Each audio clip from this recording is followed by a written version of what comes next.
If you're a home coffee roaster and you want to be able to control your roast instead of just browning beans and saying you've roasted coffee, this is the video for you. Stick around.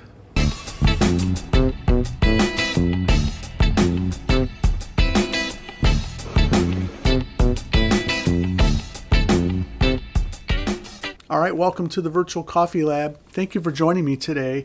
I'm going to be roasting an Ethiopian Decaf coffee, but I'm not using my drum roaster. I have roasted that coffee on this roaster and it's delicious, but I only want to roast a small batch, so I'm going to use the Hive Roaster to do that. But I want to use the same roast profile, and I'm going to try to apply that here to the Hive. So I basically have my roasting phases and the times in each phase.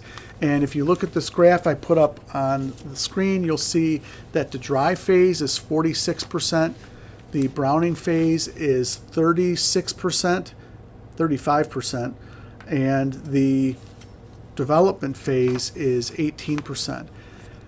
So I have to calculate and figure out how I'm going to get my temperatures to match and work within each of these phases so that when I get to my dry end temperature, I know that this coffee is going to reach dry end around 340 degrees. So I have a worksheet here that I started with, and the dry end temperature is 340 degrees. My charge temperature is going to be about 135, and that's a 205 degree difference, which divided by 5 minutes brings me to a rate of rise of about 41. So the charge temperature isn't going to be as critical on this roast because bottom line is I just need to get to dry end by 5 minutes and 2 seconds, and I don't want to do it super fast. I mean, I have to take 5 minutes and 2 seconds to get there, but I don't want to lag so far behind that I miss my mark. So that part is kind of, we'll see what happens with the charge temperature. Actually, you'll see what happens with the charge temperature because I did this roast, and you'll see that my notes, my final temperatures that I recorded in this calculation on my worksheet, I wrote down here. I'm going to show that to you right now on the screen, and you're going to see this sitting next to my my phone with the timer on, and I am tracking. So like at 30 seconds, I know that I need to be at 155 degrees. At 1 minute, I need to be at 176 degrees. At 1:30, 196 degrees, and so on down the list. This is going to keep me on track to make sure that I make my marks and my times and temperatures for each of the phases, and that's going to match the profile that I showed you with the green, the yellow, and the brown sections with the percentages. All right, so let's get to it. Let's get to the roast, and you'll see how this all pans out. I've pre-warmed the Hive Roaster. I put it on a simmer, and then I let it sit for about 4 or 5 minutes, and it took that long for the Hive to get up to about 220, 240 degrees. And then I turned off the flame, opened up the Hive top, and placed 170 grams of the Ethiopian Decaf coffee into the Hive and placed the lid on it. Immediately I activated the timer, turned on the gas, and I started to shake the Hive like a madman for almost 11 minutes. It takes a little bit of effort. Sometimes your arm gets tired and you end up having using two arms. But you'll see right when I drop this coffee, right when I charge the roaster, that my temperature at 30 seconds was right there. It was at 135 or 155 degrees. But then at 1 minute, I was lagging behind. So one of the things about the dry phase that's really cool is that you have time to correct your roast during the dry phase. And so I turned up the heat. You'll notice that I increased the gas and I started to try to catch up. Now, I kept the coffee moving and I didn't overheat the roaster because I didn't want to have roasting defects. But you can see the rate of rise increasing, and by the time I make the 130 mark, I'm like 10 degrees, 12 degrees away, And as I edge closer and closer to the 5-minute mark, you'll see that when it comes to 5 minutes, I hit it dead on at 5 minutes, 340 degrees. And that was really exciting to see. From that point on, when we get to dry, from that point on in the rest of the roast, I wasn't lagging behind in 10 degrees. I was within a couple of degrees through most of the roast. All right, so here I am. Let's get back to the dry phase. So here I am working through the dry phase, and I'm monitoring my times and temperatures. One thing to notice is that I will occasionally adjust the height of the roaster to try to determine and manage the pace of my roast. And also I increased my gas a little bit from my first gas setting so that I had enough flame for me to be able to use the height difference on the Hive to kind of help me manage. I didn't want to keep changing the gas because I didn't want to have to keep looking at that, looking at the time, looking at the temperature, and trying to work it all out. So it was easier for me to basically use one gas setting and then just elevate, raise or lower the Hive Roaster itself. And that seemed to really work out well. As I'm approaching the 4-minute mark, the roaster, I'm able to smell the coffee, and you'll notice I don't have the fan on. There's not a lot of, there's really no chaff coming out. It's a decaf, so there's pretty low chaff to begin with, and we're not in the smoky mode yet. But the Hive Roaster is designed to more or less incinerate a lot of the chaff and most of the smoke. And so you'll notice that I don't even turn the fan on until late in the roast, and that's when I start to kick the fan on. All right, we've reached dry end. It's hard to look inside the Hive and see the color really well. I would have used my phone flashlight, or I would have had a flashlight if I would have thought about it, but I didn't. That's one of the weaknesses of the Hive, is you don't have a lot of great visibility. But if you use that light, you can see in really well. So I would consider having a flashlight or use your phone flashlight to be able to look in and monitor the color. On my past video that I did on decaf coffees and roasting decaf coffees, I mentioned that color is very tricky. And so I'm not as concerned about the color change because I've roasted this coffee on this roaster, and I pretty much know the temperature I need to hit over a period of time in order to call yellow. And so that's what happens. I called yellow at 5 minutes. I could smell a little bit of the sweetness. The baked goods smell started to come out, and I was pretty close to being on track with my roast. From a pace standpoint, I had caught up, and now what I need to do is lower my rate of rise.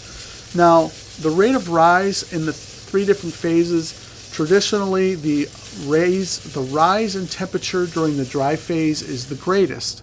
So in this case, my total rise in temperature was 205 degrees.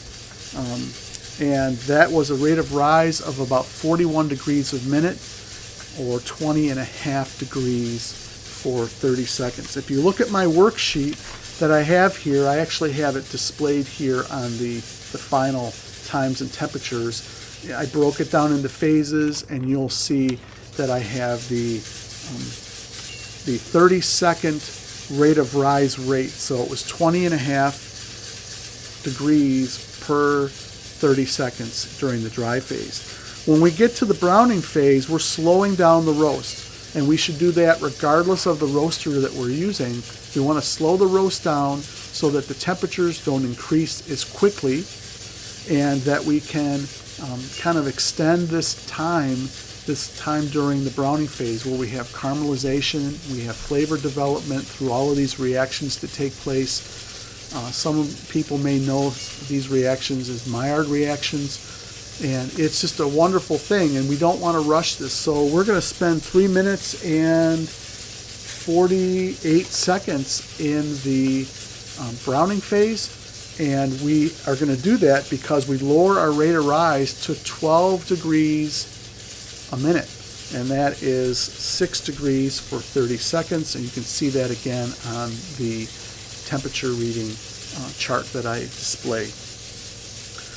I'm right on the mark as we get to the 6, 7, in 8 minutes, I'm really close in my temperature with just within a couple of degrees. And we get to first crack at 9 minutes, and that's 388 degrees. The decaf coffee does not have a lot of cracking going on. The decaf that I've been roasting kind of has some early cracks, but it's not actually first crack yet. And at 388 degrees, we get first crack. This development phase begins and the browning phase ends. And from that point on, I am right on target within a degree or so of my roasting phases. And I was able to, like I mentioned before, control the hive, raising it and lowering it a little bit. And at one point, I think I did make another gas adjustment, but again, you can do most of this and accomplish most of this by simply raising or lowering the hive. I've watched some of Matt's videos. He's the manufacturer of the Hive, and I've seen Matt take his roaster and work along the outer edge of the flame so that the flame's not going directly up into the roaster. I really haven't gotten into that technique yet. I haven't gotten that far with the roaster, but to be truthful, this is my 4th time using this roaster, and I was able to control these roasts. And that's really, really important, to be able to control the times and temperatures. As home coffee roasters, one of our biggest goals is to be able to control our roaster. We want to control temperatures over time, and we want to do this in a crafted way so that we can accentuate the best flavors for our total roast, for our coffee. And we're going to do that by using the phase concept that I've been talking about and breaking our roast into the 3 phases of coffee roasting. I've got a playlist that talks about that up here in the corner. I also have a video that I did on the Hive Roaster. If this is your first time seeing the Hive, check that roaster out because you'll see me using it for the first time, and it will kind of share a little bit more detail about the Hive itself. Alright, as we enter the development phase, we're going to slow the roast down even more now from a rate of rise from 12 degrees a minute to 7.3 degrees a minute, and that breaks down to 3.65 degrees for every 30 seconds. So on my worksheet in the development phase, my temperatures now are only increasing 3.65 degrees for 30 seconds, and I've got that all written down. I'm just following the temperatures and making sure that I hit each mark, each 30-second increment with the temperature I'm supposed to be at. So now we're getting really close, and we're just at the time to drop the coffee, and I extended a little bit further, just a little bit further, because I wanted to get to the 11-minute mark. I know that I had 18% on my development, and it's probably going to be a little closer to 19 or 20% development for this coffee, and I'm fine with that. My drop temperature, according to my chart, is 402.6 degrees. And I ended up dropping it at 404 degrees, so that's about a 1.5 degree difference. It was really close. My time was really close, and I was really excited, very happy with the way that this roast went. I was able to control my total roast temperatures and times to follow a profile that I know is going to give me some great coffee. So you can do the same thing, it just takes some practice. I'm not here to sell the Hive Roaster. I purchased this one all by myself. I am not getting any sort of credit or anything benefiting from promoting the Hive. This is a great roaster if you're starting to learn how to roast, or you're doing smaller batches and you don't want to mess with a hot air popcorn popper. This is going to do a better job than a hot air popcorn popper. This is going to do a better job than a lot of roasters might do, that roast coffee really quickly and don't allow all of the different controls for you. The Hive Roaster allows you to control the energy, the air, the tumbling or the drum, the tumbling of the beans, all of that completely. And some of these less expensive roasters, like a hot air popcorn popper, you can't control the temperature. and you can't control the air. And so you have very little control, and it's very difficult to get a really, really good cup of coffee. I would encourage you to try to think about your roast before you roast it, and try to calculate your times and your temperatures and try to match those. Try to be able to be in control of your roaster so that you aren't just browning the beans and letting the roaster do all the work and not really thinking about it and saying, oh gosh, it would have been nicer if this was shorter or if this was longer. Try to take action and to try to alter that yourself, and I think you'll be really excited to see that you can have the ability to say, wow, okay, this coffee needed more development, or this coffee could have had less time in the middle phase. And so you make some adjustments, and you can do that by taking control and charting your numbers down and getting it all worked out before you do the roast, so you will know what temperatures and times to hit along the way. If you're new to home coffee roasting and this video is a little bit too much for you, or you were a little confused about some of the terminology or some of the things that we're talking about, the best thing you can do is watch the Home Coffee Roasting Essentials playlist that I have in the upper corner here. And if you want to watch the Hive video of the first time that I roasted on the Hive, you should check that video out. It's sitting right here, and we'll see you next time.